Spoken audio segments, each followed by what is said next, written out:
বিষ আছে না কি আছে ওইসব জানারও চেষ্টাও করেনি, শুধু দেখেছে সাপ, ভয় পেয়েছে এবং দৌড়ে পালাতে গিয়ে পেটে 6 মাসের বাচ্চাটা নিয়েই রোদ ভরা ছাদে শান্ত সকালে বউটা বসলো কয়েকটা কালো জিরে নিয়ে মাছ বানাবে বলে। কালো কালো কালো জিরে ফোড়ন দিল, শুকনো লঙ্কা তেজপাতা ফোড়ন দিল, একে একে যেমন করে মাছ হয় সব কিছুই করছিল। কিন্তু হঠাৎ করে এমন সময় ও বুঝতে পারলো মনে হয় জানি পিছন থেকে শঁ শঁ করে একটা আওয়াজ আসছে।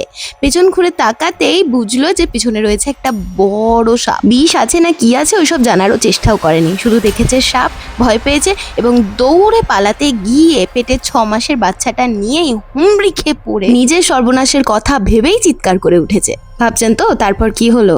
কি আর হবে, বউটাকে আজও কখনো কখনো দুপুরবেলা ছাদে দেখা যায়। আমাদের প্রফেশন হলেই হোম ডেলিভারি, আর ফাঁকা সময় বসে বসে গল্পের বই পড়ি, সেই গল্পের বই থেকেই এই গল্পটাও পড়েছি। এরকম আরো ছোট ছোট স্পুকি গল্প শুনতে হলে বা দুঃখের গল্প শুনতে হলে তোমরা আমাকে ফলো করতে পারো। আর এছাড়া যদি আমাদের কাছ থেকে খাবার অর্ডার করতে চাও তাহলে আমাদের নাম্বার দেওয়া রয়েছে, সেখানে ফোন করতে পারো।